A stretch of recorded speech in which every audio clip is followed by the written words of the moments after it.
అండి, welcome to moms millets and organics. ఈ రోజు మిల్లెట్ స్నాక్స్ కి రైస్ స్నాక్స్ కి తేడా చూద్దాము, మాట్లాడుకుందాము. సో రైస్ స్నాక్స్ ఎక్కడైనా బ్రౌన్ రైస్ తో చేస్తారా? No way. కంప్లీట్ గా ఎక్కడైనా నా చిన్నప్పుడు మా నాన్నమ్మ వాళ్ళు చేసిన రేషన్ బియ్యంతోనే చేసేవాళ్ళు.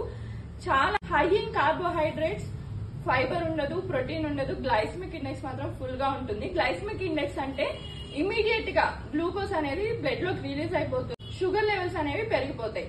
వెరాస్ మిల్లెట్ స్నాక్స్ లో proteins, fibres, vitamin, essential minerals like iron, magnesium, phosphorus, అంతేకాదండి లో గ్లైసమిక్ ఇండెక్స్ ఉంటుంది. బ్లడ్ లోకి గ్లూకోజ్ చాలా స్లోగా రిలీజ్ అవుతుంది.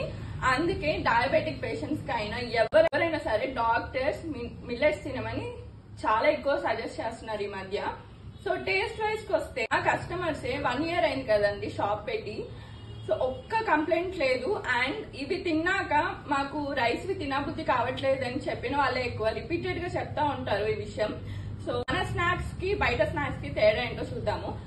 సో ఒక మిల్లెట్ స్నాక్స్ అని క్లెయిమ్ చేస్తున్నారు కదా, వాళ్ళ దగ్గర స్నాక్స్ తీసుకోండి, మీకు దాంట్లో మిల్లెట్ టేస్ట్ ఇంత కూడా రాదు, కంప్లీట్ రైస్ టేస్టే వస్తుంది. వెరస్ మనవి కూడా ట్రై చేయండి.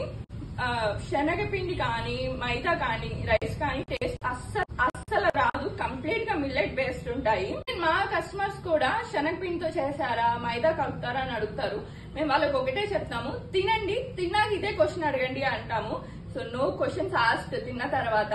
సో అంత ప్యూర్ అండ్ ఫ్రెష్ గా ఉంటాయి. సో ఇదండి రైస్ స్నాక్స్ కి మిల్లెట్ స్నాక్స్ కి తేడా ఉంది, చాలా తేడా ఉంది. సో ఇంత పొల్యూటెడ్ వరల్డ్ లో మన పిల్లలకి మనం ఏం తీసుకుంటున్నాం అనేది చాలా ఆలోచించుకొని తినాలి.